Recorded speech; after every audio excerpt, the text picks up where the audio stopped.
Vitesse and Brain.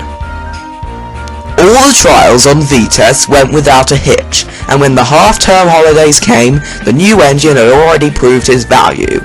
As previously stated, he was a lot faster than the others, and people even came to the railway on purpose to see him. They were all very impressed by his speed and praised him a lot.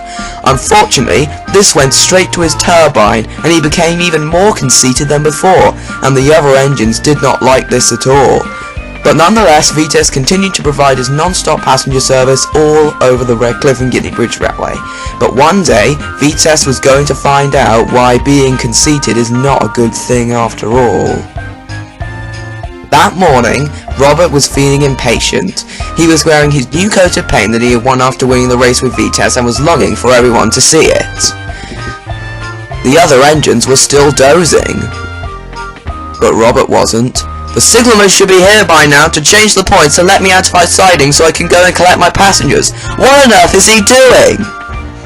He's probably still at home, in bed, sleeping. What? Sleeping? But that means I'll be late! The passengers are waiting, and if I'm not there in 10 minutes they will get very cross and call us a bad railway. Then they will just have to take the bus and I will have no passengers today. Ha! Rubbish!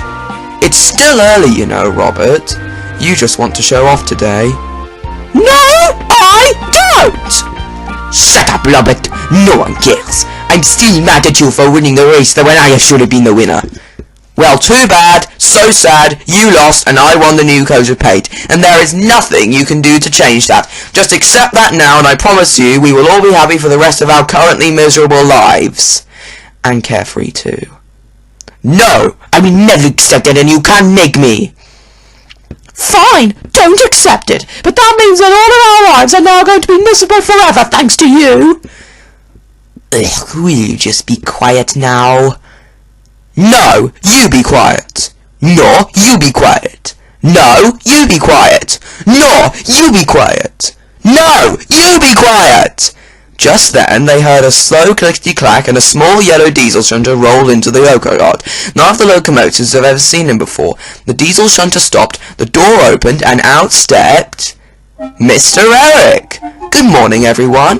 Now, I bet you're wondering who this is. Well, I will tell you all now. This is Brian. He is a shunting engine who has come to our railway to do emergency shunting and standby work.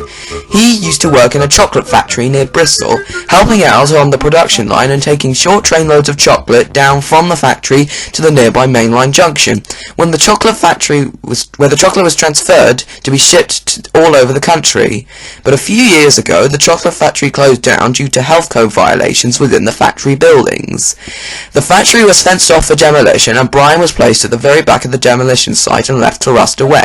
Or so we thought. Our railway has been in need of a shunting engine for a while now, and I went looking for one, and I found Brian at the former chocolate factory site, and so I purchased him off the chocolate company. Then he was sent off to Southampton for restoration, and he was only just arrived to the railway earlier this morning, and here he is now. He does not yet know his way around the railway, so please be nice to him and make him feel welcome. I will now leave him here so you can chat to him all and get to know you. See you later, everyone. Hi, everyone. Can't wait to start work here. I'm sure you're all very friendly and will make me feel welcome here. Well, actually, I'm rather suspicious about you. Oh, and why is that? I'm just a little worried about you. Well, it's nice that you are concerned about me, but you have nothing to worry about. I'm fine. Now, if you will excuse me, I have to go and start work now. See you all later. That's not what I meant when I said that! Brian was soon put through his paces. He surprised all the other engines with his strength, and he was very reliable and friendly. Now, the other engines didn't have to go and fetch their coaches and wagons. They could just turn up at the station and find them there, or they could just wait in the rolling stock yard for them. Now enjoy the rest of this montage of Brian's shunting work.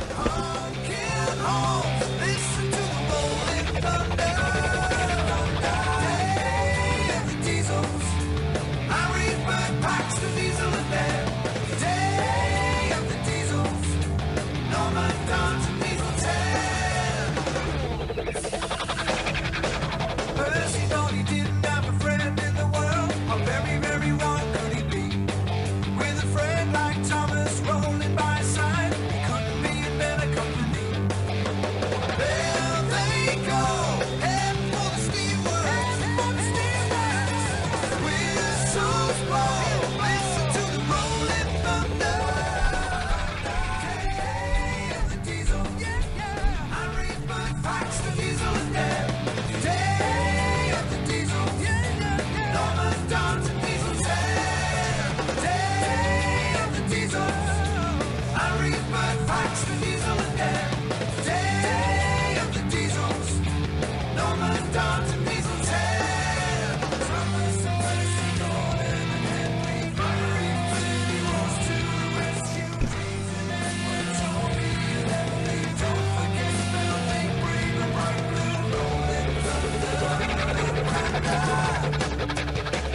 those cinders and ashes, there's only one thing to do.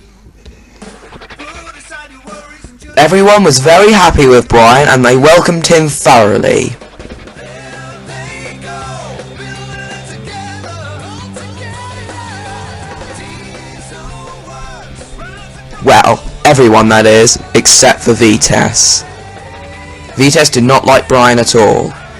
Hey, Brian, why are you stealing my prime and fay? Hey, that's not fair. I've done no such thing to any other engine in my life, so why am I now all of a sudden doing it to you? Because I once had attention and respect from the other engines on this railway, and then you arrived and took it all away from me. No, I did not. The other engines like me because I'm really useful, and so are they. You can be really useful too, you know. Any engine can if they believe in themselves. Hey, I am really useful. I wasn't suggesting that you weren't. Huh, of course you were. Now, if you will excuse me, I'll be on my way. I'm 100 times useful than all you will ever be. See you later, squirt. Oh, well, you don't have to be so rude about it. I hear that.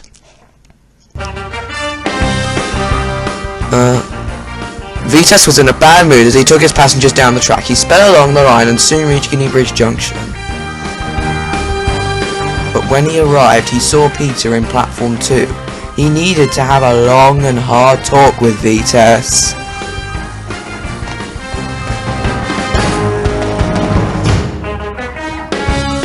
Vitesse, I heard all about your little chat with Brian. Why'd you have to be so mean and rude to him? I was not being mean and rude to him.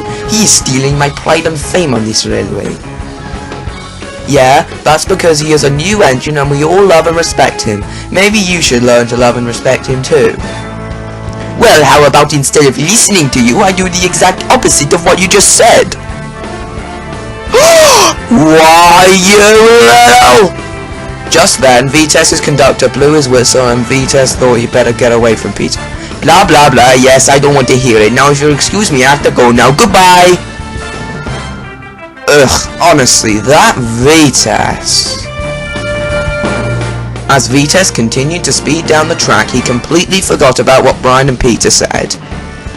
Soon he began to climb the Bexgate flyover. His train was very full that day, so it was heavier than normal, and therefore it was very hard work for Vitesse to pull his coaches up the hill. But soon he reached the top. Heavy trains would usually halt here to pin down their brakes. Vitesse had been told this soon after arriving on the railway and should have remembered this. Wait, Vitesse, wait, said the conductor through the radio, but Vitesse didn't hear him. He was too busy thinking about what he would say to Brian when they next met. Too late, he saw where he was and tried to stop, but he was already on the downhill slope. Oh! At this point, Vitesse said a French word, which if translated into English, would turn out to be rather inappropriate. The French word Vitesse said should be left to the viewer's imagination. Vitesse was pushing all of his strength into the weight of the coaches, but it was no use. They pushed him right down the hill. The conductor tightened the air brakes on the coaches to try and help Vitesse slow down. Vitesse was putting every ounce of strength and power he had against the coaches. Together, Vitesse and the conductor managed to slow the train down.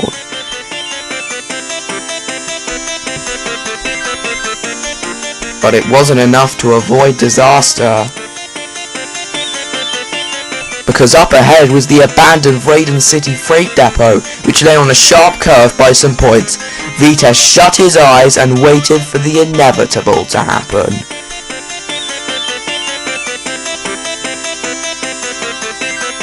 And now everything is in slow motion. Vitesse is about to crash. He's coming down. He's gonna crash. Watch it, buddy. Oh, that's gotta hurt. Oh, no. Oh, no. Oh, that's gotta hurt. Oh, I kind of felt that.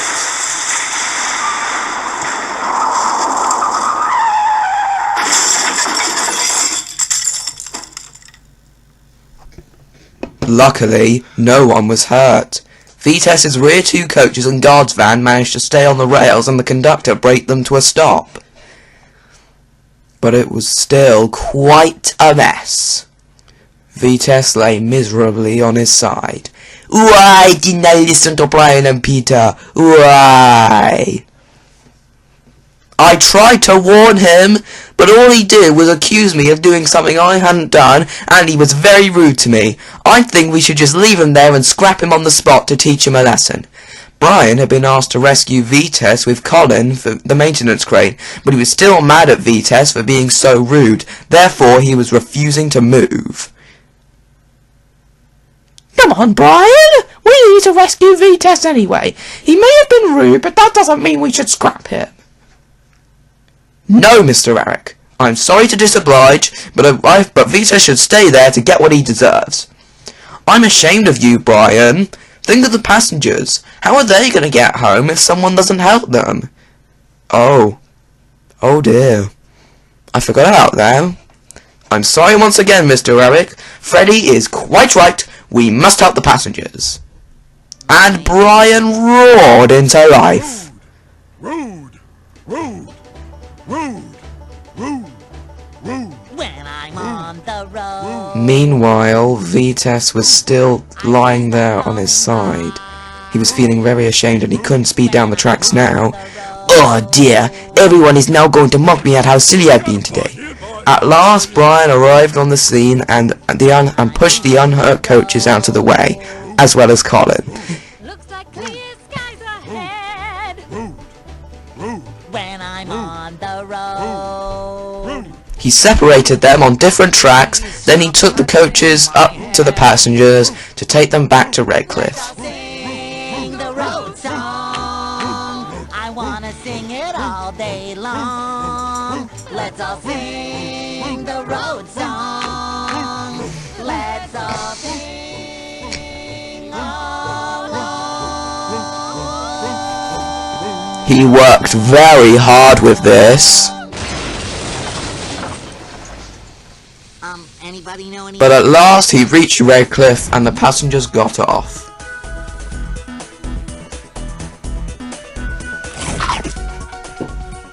Then he shunted the empty coaches into Vitesse's siding and went back for Vitesse. Colin soon lifted the derailed coaches back onto the rails.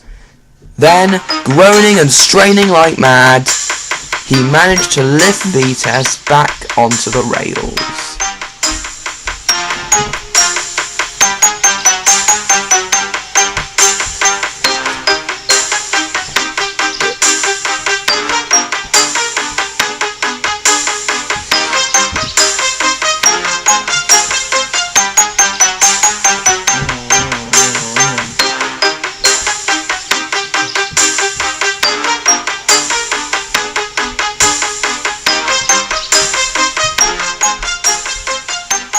Then Brian coupled him back up to the coaches and they all set off home.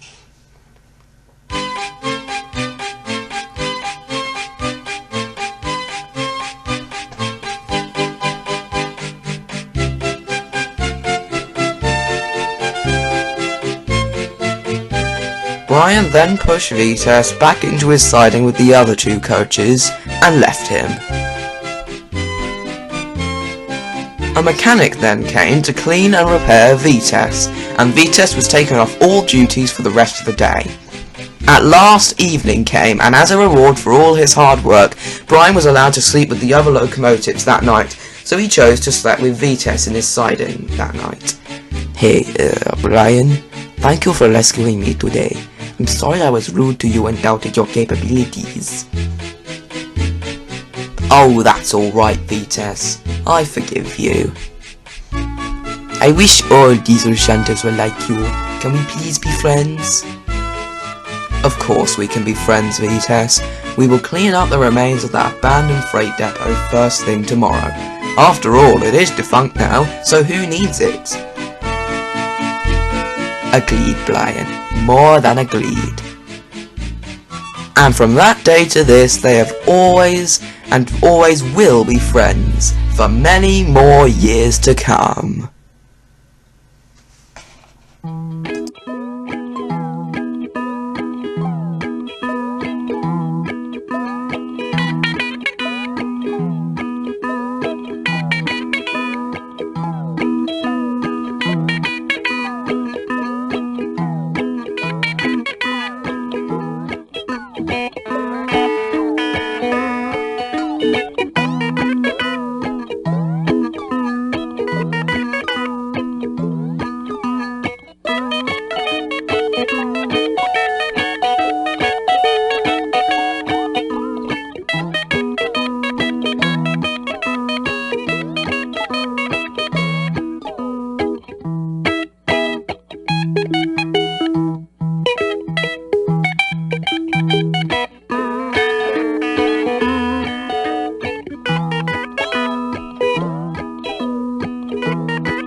Bum bum bum bum bum bum bum bum bum, train number 16.